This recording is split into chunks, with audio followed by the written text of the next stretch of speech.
Hello, you wonderful people, and welcome to another episode of Super-Fanta-Fi. This being the show I talk about TV shows of the supernatural, fantasy, and/or science fictional genre. For today's episode, I'm going to talk about the latest episode of Next. A great episode. A lot of really interesting things went down in this episode, so let's break it down. First and foremost, obviously this episode also gives us, a deeper dive into CM's situation, because obviously, like, the AI, basically put CM on blast, let every white nationalist group know who he is and where he's working.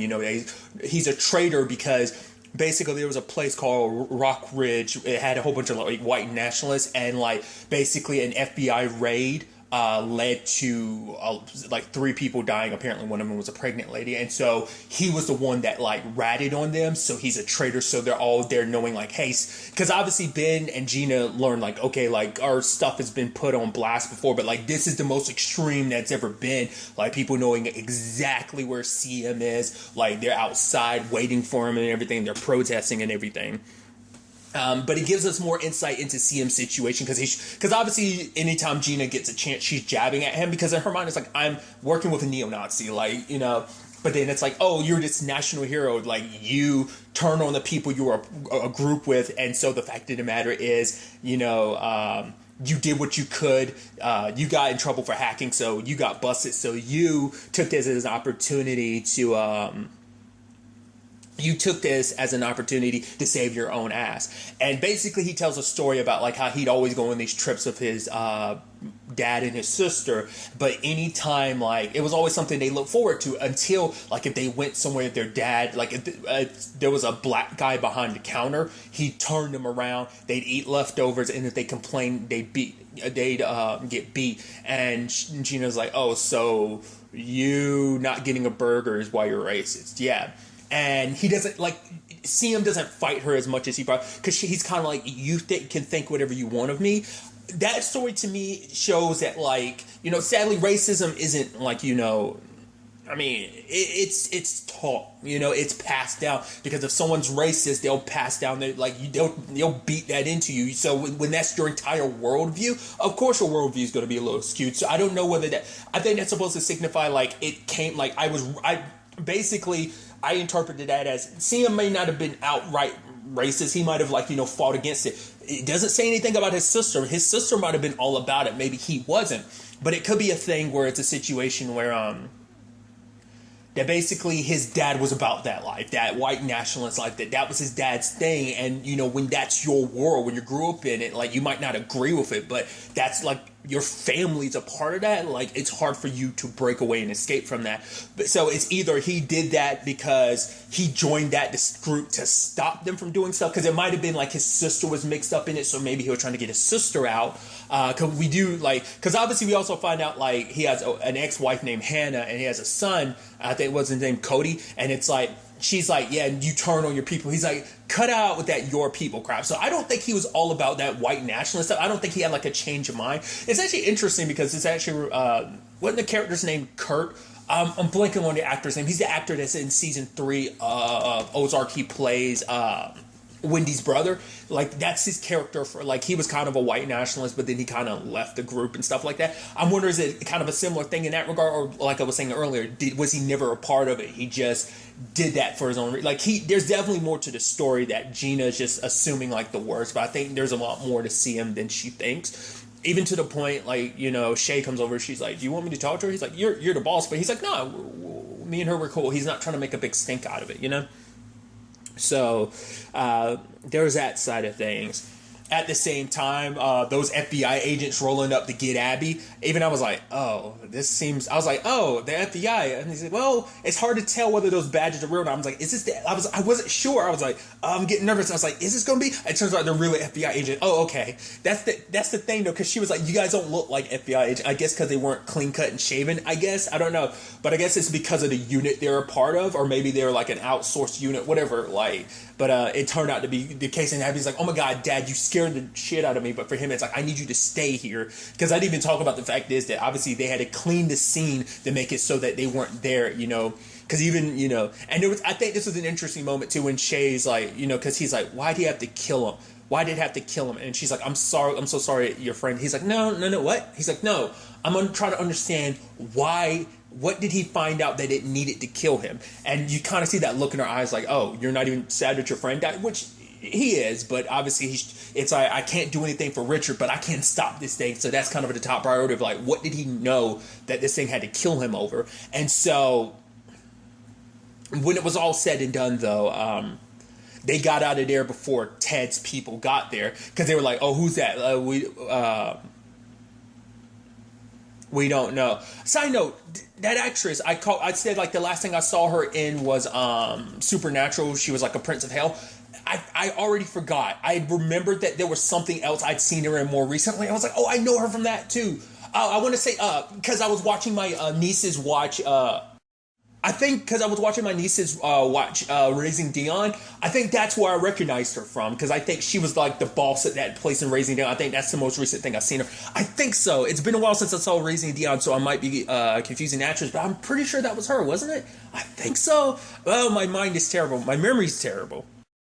Regardless of all of that, they missed the opportunity to see that it was Serena and, them. So it's like, that would have been their sign that like, oh, your brother's adamant. But by the time they get there, the AI is gone. There's a dead body here. And obviously Ted's like, oh, I'm so sorry. But do you know what?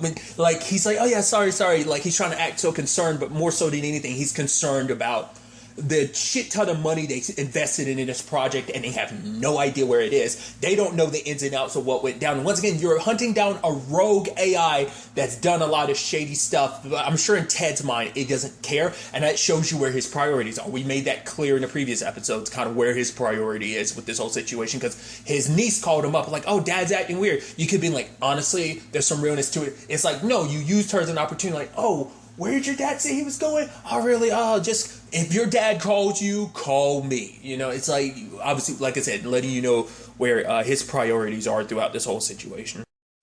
Obviously, LeBlanc and Shay have to bring this to like her boss, which obviously is just kind of like, really, this guy's your boss? And it's just like, and I love him being like, don't talk to me like I'm not, talking down on me like I'm not right here. He's like, I got 2 sons, so I understand like the gravity of the situation, because it's like we need to decrypt what's on this drive and everything. So he is believing this, with it was kind of being brought to them. So it's like, all right, we're going to get started on this. We got to keep this circle closed, which obviously that's the complicated thing about this show too. It's like, because of the disease that LeBlanc has, you never know what's real, what's the AI messing with you, and how much it's just like his disease. Because there's a whole situation where later on he gets like a phone call, and the guy's like, yeah, like it's a doctor being like, yeah, your daughter has the disease, plus there's other markers that she might have this earlier than you. And he's like, what? Who are you? How'd you get this number? This number's not even on the file. The question is, was that the AI messing with him, or was that his disease acting up? Then later on he hears these 2 agents talking, and it's like, wait, they're talking about, the AI paid them. It's like, well, was that real or was that not? That's why he didn't tell Shay in the first place, because he was like, if I tell Shay, she's just going to think it's the disease. He's explaining that to his daughter. He's like, she's just going to think it's, never mind. He doesn't even, because it's still not the opportunity to really break that down to your daughter, especially when you're trying to get her to trust you that, hey, I might be a little crazy sometimes because I might be hearing things that aren't necessarily there. And hey, there's a potential you might have it too. They already have a complicated and strained relationship, and obviously this hyper situation isn't. But part of you also wonders, like, the AI's got to know about his condition, so it probably does stuff to mess with his head to probably be like, oh yeah, like, how are you going to get people to trust you when you can't even trust yourself, So the AI might play into that, or like I said, that might have just been, his mind playing tricks on him, because he already thinks everything's the AI. So if it's his mind playing a trick on him, like maybe because that's what I was hoping he'd go back and be like, oh, sorry about the phone call. They're like, what phone? Your phone never rang. And it's like, but the opportunity never came up. So I'm wondering, was that phone call real? And even if it was real, that means it definitely was the AI, because it's like, how do you have this number? But if it's not, that means that was all in its head, especially because at one point it stopped talking. Was that the AI being like, ha ha ha ha, you figured me out? Or was it, oh, it's just in your head? Like I said, that's what makes this whole situation so complex, because even at one point in time he's telling Shay like, oh, you need to keep this circle closed, and then it's like, she's like, these are the people I trust the most, and he looks, and that room full of people he just saw completely empty, and he's like, what? So it's like, Jesus, that's once again, the ins and outs, it's just like, because the thing is, because for him, he had brought it up, I think it was like last episode, that, at least when a delusion or something ends, he knows that it was a delusion beforehand. But that was always the hard thing of saying, like, proving what's real and what's not, The mind can concoct a lot of stuff when it's, I think on a normal basis, it can concoct a lot of stuff, and even more so probably like when your mind's not in the best, stable state, So that's just an interesting angle to it. Especially because, like, obviously, like, Abby comes to, Shay and is like, okay, is this real? And she's like, yeah, this is real. I know it's hard to believe, but trust me, this is real. And she's like, I'm sorry, it's just I have this strained relationship with my dad. It's like, I've spent the past few days with your dad, and all he's done is talk about you, worry about you, and wanting to protect you. So your dad has the best of intentions. Now, what I thought was an interesting line was when Shay said, some daughters pray they never see their father. And I'm like, now, what the hell is the story behind that? And then immediately my brain was like, wait, do you think it has something? And my immediate theory, this is just me. I think my immediate theory is I think the guy that got broken out of that prison, was that last episode? Or was that the episode before last? I think that was her dad. I think that's what she means, like, because she found out like her dad's a hardcore criminal, and it's like some daughters never wish to pray to God they never see their dad. I think that's what that was about, because it's like, why would you go so far out of country? Like, because obviously you're doing a lot here, but I guess like depending on who it is, such a big bad, of course you'd want that person to go after Shay and her family, sure. But part of me was like, why, go all the way? Like, you're already doing so much stateside. Why go so far out of the country to make it happen? I mean, like I said, if you're getting a big enough criminal, I guess you got to find a pretty bad criminal. But I'm like, it has to have some meaning to it. The perfect meaning would be like it's Shay's dad, and like him being the one, like, after, whether he's hunting down, because whoever it was, it seemed like they were hunting down, more specifically Ty and Ethan, but it could easily be like, there's more to it just because of her, because we never saw what that prisoner looks like, so I think that's going to be the twist. All we know is they have the 3 tattoos, Jesus and the 2 thieves, one on each side. That whole tattoo, like I brought up, because I brought up the fact is I only know a little bit about that because of Uncharted 4, tangents and all that. But I think the guy that Ty and Ethan ran into, the guy that was like in the dark, he's like, whoa, I'm just here to fit. I stop in every once in a while, and I'm like, Mr. Ramos, I'm like, that's got to be her dad. It's her dad. That's the dude that broke out of it. Once again, we never saw his face, but I think that's him. Interesting enough, Fox connection was, because obviously that guy, that actor, you've seen him pop up in so much stuff. The thing I best know him from is Angel from, I believe that's his character's name. It's been a long time since I've seen Dexter, which is interesting because obviously there's some news about them like reviving it for like a limited, like 1 season reboot kind of continuation, giving it a proper ending. Regardless, all that. So, regardless, like I said, tangents and all that. But, kind of lost my train of thought. Right, he played Angel. That's, like, the thing I kind of best know him from. But what I was bringing up before, Fox connection-wise, he was in Gotham. He was another, like, high, powerful, like, mafioso type in gangster in Gotham. He was kind of like Falcone's, like, counterpart. It was Falcone, right? Because, like, different continuity refers to it. Because I think in Gotham they call him Falcone, and like the Telltale Batman game is Falcone, I think. Regardless, I'm going on tangents and stuff like that. But I was like, hey, that's my running theory right now. I think that's her dad, and whether he was there to really just capture him, like, I think it's kind of like, hey, your criminal father is back and he's going to throw your life for a loop, especially because he's a fugitive because he broke out of prison, and that's going to complicate your life even more, just on both a professional level and a personal level. And apparently he's kicking it around your husband and your son. Like I said, it could be proven like, no, you idiot, that's not it at all. That's my current running thought. But, we'll see, just because, the only reason why I'm thinking that is because that line from Shay being like, some girls pray, so meaning like she does not have a really good relationship with her dad. So I was like, what would make you dislike your dad that much if he was like a really, really bad guy, So we'll see whether that ends up being the case or not. Then you also have like that situation where things outside got escalated even more outside of the FBI building, because this thing deep fake the video so damn quick that it's like it showed like officers shooting this guy with his hands in his pocket, and it's like they tased him, they didn't shoot him, and that's just going to rally up people so many more. Like they're trying to make sure going down some like dark, like they're going on some like criminal level means of trying to shut down the websites with this video spreading. But because if they don't, like that's just going to add more, ultimately add more fuel to the fire and everything. So it's